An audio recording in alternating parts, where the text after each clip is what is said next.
Welcome to the Casual Experience. All right, good day, fight fans, ladies and gentlemen, boys and girls, anywhere you're watching around the globe. It's another special edition of the Casual Experience podcast. This is a podcast where we talk about MMA news, we talk about fights generally, preview and review of fight cards. And today, I'm standing in for Toby. I'm the host again. I'm not doing it alone. I'm doing it with my friend, the guest in the house today for the very first time, Mr. Raymond. Yeah, my name is Ucheya Raymond, and I'm excited that you guys host. See, how was your day? Doing amazing. How about yours? Amazing. Actually, I'm still recuperating from the disastrous UFC 321. Yeah. So, just read the card. Let me just hear you from your own point of view. How do you see the card? Okay, I wouldn't call the card disastrous. Really? I'm a bit indifferent, but Okay. I'm going to read the card. I'll give it a 7.5. Okay, so I call the card disastrous because it ended with unanswered questions. All right, a lot of people paid a lot of money, booked hotels, flew from different parts of the world to the Etihad Arena to behold the heavyweight big question, which is Tom Aspinall and Ciryl Gane. All right, we've never seen a Tom Aspinall outside this round one. We just know Ciryl Gane to come out from a fight that was controversially, to me, Volkov was robbed. Questions like their cardio, how would they uphold in round 5? Tom Aspinall talking about a split decision on a press conference, rumoring to enter boxing. So many question marks, so many curiosities that I felt that today's fight that actually went south would have actually answered. John Jones fought Ciryl Gane. Is Ciryl Gane a fluke? Ciryl Gane to me performed very well in his fight with Aspinall, bled him in the first round. So what do we say about Ciryl Gane's performance? Are we quickly forgetting how skilled Ciryl Gane is? Is Tom Aspinall the real deal that we actually think he is? Look at the betting favorites. It was Tom Aspinall entering that fight. So we had a lot of questions we didn't answer because of the way the fight controversially ended with an eye poke. How do you see the fight? Okay, from my own point of view, I feel that Tom Aspinall, the fight would have been a very true test of Tom Aspinall's cardio, because we all know that Tom Aspinall always ends his fight in the first round, probably even the first 10, 15, 20 seconds. Yeah. But in the first few seconds of the fight, he was already bleeding in his nose. Yeah. And then he got an eye poke as well. That shows the kind of threat Ciryl Gane would have put towards Tom Aspinall. The pace, yes. And then the gas is the most important thing. I want to see a Tom Aspinall after round 1, after round 2, let me whether know he's gassed whether out, whether he has a strong cardio, whether he can still continue, whether he has the energy to continue. But we never saw that. Well, I think what happened there is a true revelation to what would have happened if there was no eye poke. Can I tell you what I predict will have happened? Okay. Yeah, first of all, he was bleeding through his nose, and once your breathing is compromised, to a large extent, your gas tank is. And Ciryl Gane's style of fighting is touch, jab, keep pacing. Like, Tom Aspinall had a taste of his own medicine as it pertains to mobility as a fighter. Okay? And I could see strikes to the body. He's trying to drain the gas tank. Throw kicks. You understand? True. He was throwing kicks. That's Ciryl Gane, throwing kicks at Aspinall. Aspinall could not secure a takedown. So to an extent, Ciryl Gane was a threat for takedown. He tried throwing a kick. It was actually blocked. His jabs are not really connecting as much as it connects with other guys that once it connects, they fall like a sack of potato. Very true. So the problem here was Ciryl Gane is who I cannot solve. So my next question is, was the eye poke something that Tom Aspinall had to escalate unnecessarily so that the fight can be called off, or do we empathize to Tom Aspinall's peculiar eye poke that was poked by Ciryl Gane, who has a history of dirty fighting? What do you think? Okay, I have two sides to it though. Right. The first side I have to it is I don't know if you've gotten an eye poke before, but if you know how an eye poke is secondary Terrible. school, it's not funny at Your all. eyes are watery. Your eyes are watery, yes. Yeah. You can't see, you'll be seeing double. And secondly, my second point of view is that Tom Aspinall probably saw blood on his nose, which he has never seen before. I think he's one of the cleanest. When I mean cleanest, he doesn't have blood like someone like Khabib. He has not seen blood before. So probably he saw the blood and he felt, if this is the round 1 and I'm seeing this type of... I'm already bleeding. How would round 2 is a championship fight for crying out loud, right? And then we are going 5 rounds. How would 4 and 5 be like? 4 and 5 be like? So, and you see, like you mentioned, if your breathing compartment is being compromised, it means you have to breathe with your mouth, right? Yeah. If you're breathing your mouth, you cannot breathe successfully. Your jaw is open, and any dash on the chin, you're gone. You're gone, yes. So okay, so before we actually still delve into this and actually throw light to this, do you think this rule of, because I can't understand how stupid this sounds, all right? You tell me that if my fingers are horizontal to you, it's illegal, but if they are vertical, it's legal. A fighter should have his fingers rolled and get his fists ready to punch, okay? Yeah. You can consider the fact that I have to parry a jab. I can equally just parry that jab and get my hands back. So it tells on the discipline of a fighter to parry the jab and put his hands back, rolled.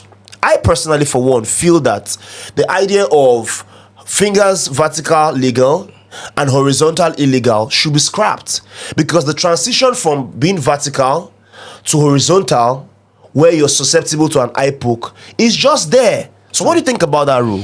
Okay, I feel that rule should, if possible, the rule should be scrapped, because subconsciously or consciously, if your fingers are vertical, if you want to defend or you want to block a shot, you never can tell how, because it's a fight, right? And subconsciously, my hands can go like this, and then punches come indiscriminately, thank you very much, unpredictably. And then I even overheard the referee saying something like, the referee was something like, he was unconscious, but we are all human beings. You never can tell. Maybe that was a game plan as well. Accidental eye poke. See, I feel that rule favors dirty fighters. Shout out to John Jones, he's like my favorite, all right? But John Jones has a problem with keeping his fingers where they should be. Eye poke issues. Ciryl Gane also has the issues too. See his first fight with JDS. It was controversial that he used that elbow at the back of the head. Yeah, he won the fight, but nobody said anything about that. What of John Jones? In the first fight he fought with John Jones, okay? It's actually his fight with John Jones. There wasn't his second fight, okay? He hit him at the first minute of the groin. So he doesn't fight clean. He's not cautious of fighting. I know it's a trouble with Muay Thai fighters that transit into MMA because they use their knees, their kicks, and their elbows, you know, but things should actually be watched as it pertains to fight, so that there's equilibrium in terms of potential difference between the two fighters. Okay, so before that, let's just look at, I want to ask you 4 options, and realistically, you're going to tell me what you think, okay? Okay. It's rumored that Dana White wants an immediate rematch.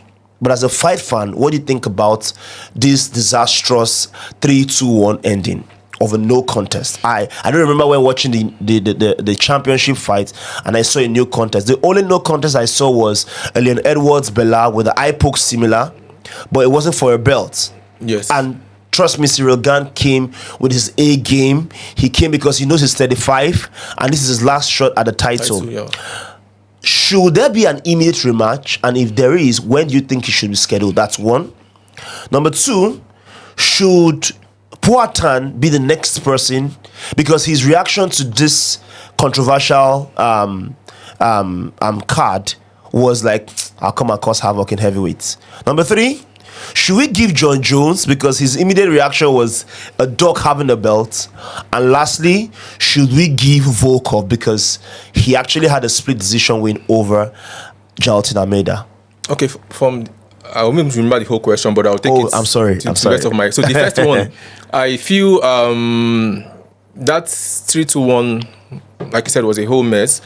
Because why I would also look at it from that point as a mess is because, one, the heavyweight division has been in a standstill. All right. The popular quote, John Jones is not ready to fight. He's ducking Thomas Aspinall for 2 years. Now John Jones has left that place, left that spot as the champion, and now we have a new champion, right? He's retired, Yeah, retired now. Now, after that 3-2-1, the whole division still looks like a standstill. Nobody, no winner. Sorry, let me remind you of my question. Okay.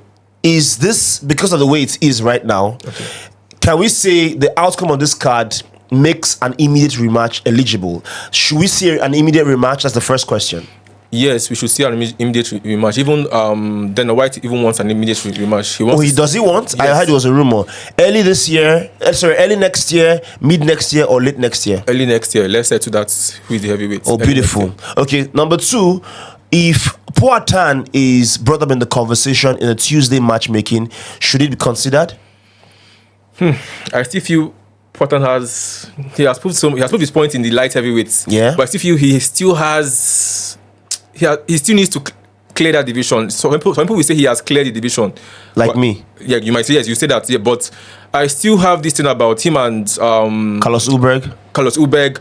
Then there's another guy again that is in that division. Then there's this guy that he beat the guy he beat the last time. What's that guy's name? This Russian. He's 38 though. Poatan, right? Yes, and he's not getting younger. He's not getting younger. He's aiming for legacy, right? Yes, so he's okay to actually he's passable for the next division, and he's on a tier. See how he finished, and Ankalaev that has not been finished except by Paul Craig. Remember Ankalaev had an injury on his ribs. You guys have come again. All right, now my third question: John Jones, should he come back from retirement? I think if John Jones is retired, let him just retire and stay where he is. Do you understand? There's no point coming back from retirement. You have built a legacy that has lasted you for like generations. So just stay there and stay where you are. If you want to come back, you can fight the UFC White House, right? Yeah, exactly. Not UFC competition. So that's my. So let me ask a question. If for any reason the immediate rematch is not granted, should Volkov? That's my first question. Is Volkov eligible for the next title shot? I don't think Volkov is eligible for the next title shot. Why? Because who will you fight? He's fighting. That's true. Who will you fight? That's true. The champion is still Thomas Aspinall. The number one, the runner up. Let's say number one is still what's his name? Ciryl Gane. So does it make any sense? Does it make any sense? So I think at this point the immediate rematch should be the most voted for. January ending February next year. Wow.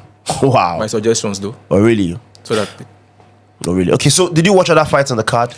Okay, I also saw Batista and Umar Nurmagomedov. Was that the fight that stood out for you? That was the fight. In fact, that was the fight of the night for me. Oh, really? Because I was expecting the fight of the night should be Thomas Aspinall and Ciryl Gane, yeah. but it was disappointing. So Umar proved the point because he wants that belt back again. That's bantamweight, right?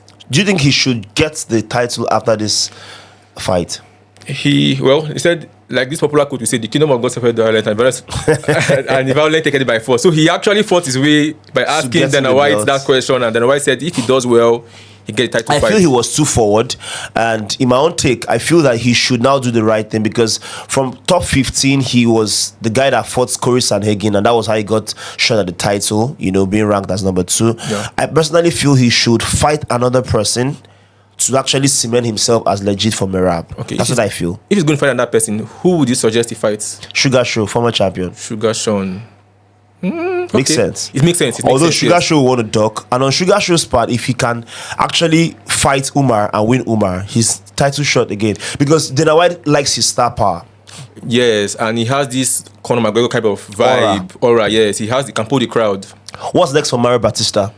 Batista, well, I think he should fight somebody down the cater so that if he wins, he can now go back for the title shot. Again, yes. Do you think in this fight because I want you to be aware that you're dealing with the Nurmagomedovs. These guys are known to be the true replica of mixed martial arts. I mean, yesterday's fight, I'm not a fan of Umar Nurmagomedov, but I love the way he fought. All right. Do you think Mario Batista underperformed? Because trust me, he had his moments. See that knee? It almost knocked down Umar. I don't think he underperformed. I think he put him down twice. Yes. And maybe he didn't have the skill to keep him there and finish the fight. Pound. So I felt he did well, but the Russians have their way of always coming up. That legacy has always been around them. And okay, so we're not considered as chauvinists. Let's not actually exclude the ladies. Okay. How were the women fights? I did watch. I was rooting for Mackenzie Dern, and I was so happy she got the belt. I was so happy, and it was just a wow moment when she brought her daughter out. She's cute, she's good looking, and Jandiroba fought her heart out. But there's this thing about when I win you the first time, a 80% confident that I will still do the same thing in the second fight. Time, yeah. And unlike the first fight, the pace of Mackenzie Dern, is it Mackenzie Dern? I don't know. Mackenzie Dern, right? Yes. Is something to behold and something to be coveted. She was just on the gas, like coming after her, strikes, and her striking was amazing. You understand? And I think what wore out Judoruba was the fact that the pace was just overwhelming. Momentum. The pace, and to even show you, while she was even on her back, Judoruba got takedowns, a lot of takedowns, but couldn't utilize them. You understand? On her back, Dern on her back was even inflicting more significant strikes on her back than somebody who had full mount, who is mounted. Who mounted Dern, you understand? And in her post speech, I was so happy she said that the judges can now finally realize that despite the fact that somebody takes you down, if you're not inflicting damage with strikes, it doesn't count. Doesn't count, and she won that fight. Okay, let's. Did you watch Jaltin Almeida and Volkov? Or another very interesting fight? And that fight said a lot about the heavyweight division. You understand? Jaltin Almeida took Volkov down, but could not do anything. Just takes him down, couldn't do anything. You understand? Volkov, I think, is a big man. And a tall man. A very tall man. And he actually shut down Almeida's submission game. This is our guy that has just won his 4th win with a heel hook. How do you say it? About Walker. Yeah. Well, the match was quite, I won't say explosive, quite very short, in a short period of time. I think he's, according to what the statistics, he's the only fighter in UFC that have done 4 successful finishing patterns. Yes, and that's actually remarkable. But he's like the ranking says, he's a top 15 fighter. We never can tell what will happen if he goes up. Exactly. There are more dangerous guys on top. Exactly. There are more explosive guys on top. I think he's just winning people in his niche. That is niche, yes. Yeah, I think that people don't really understand that every skill set or every drill can be defended.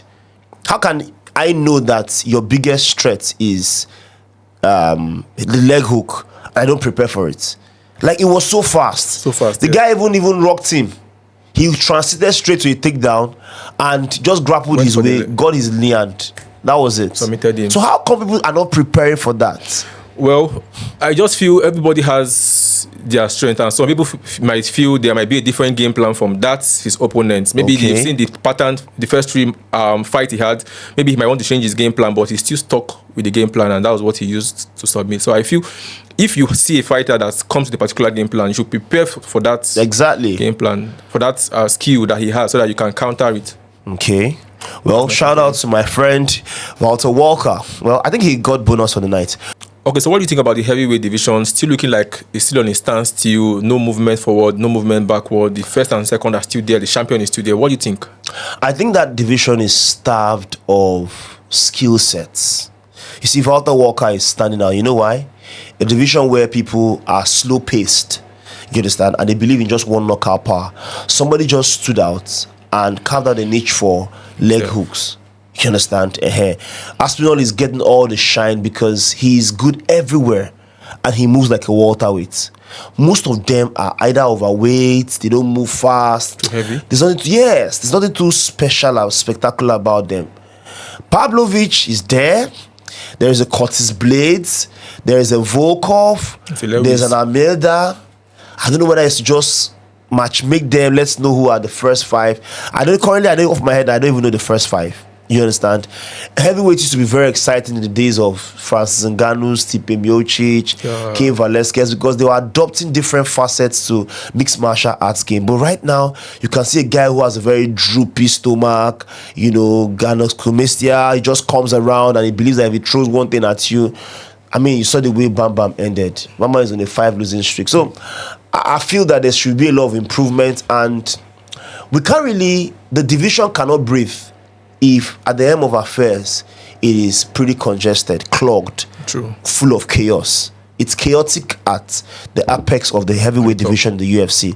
So I think until they demystify it and they know who the true champion is, the destiny of the rest is still on hold. MSG card, how do you see it? That's for 10 me. over 10 though. For me, that's the cards I'm waiting for. this Exactly, year. myself too. In fact, I feel that will be the fight of the year if it goes the way it's The banger fight. That's banger fight, yes. Islam moving to a new territory. Yeah. He has never experienced before. Islam champion in the lightweight division. In fact, they're Arguably the GOAT. Arguably the GOAT. Yeah. At least defended it about 4 or 5 times. Yes. Even his protege, his mentor, Khabib, he superseded him in that line. Exactly. Though he had a loss, but at least he did better than him. So I'm looking forward to Islam in that division, a new body, a new weight class, and then a new opponent compared to the opponents he has had. And these are not before, yes. They're more competitive. I don't want us to jump into that card because, I mean, we're going to dissect that card on a preview show. Okay. But let me just ask you this question. Who wins with JDM and Islam? Just give me just a straight answer. I'm an Islam fan, so I think Islam will win it. I pray you're the one. I'm going to host the next preview show and you're going to still be my guest. Actually, we'll continue from there. All right, ladies and gentlemen, fight fans. I mean, time is always an asset that I cannot get back when it's gone. And I think this is where we'll call it a wrap. Thank you very much for staying with us. Thank you actually for always watching our content. Thank you for your likes, your subscription, your comments, your shares. This means a lot to us because that's the only way we could get audio. That's the only way we could get visibility. That's the only way we could be heard. That's the only way the fight community knows that there's a casual experience podcast. Thank you very much, Mr. Raymond, for coming. Thank you, Fapas. Thank you, Savior. Thank you, Mr. Toby, for this opportunity. I remain the one and only GOC, and it's my time. I'm signing out. And if you don't watch fights, sorry. Bye. Welcome to the Casual Experience.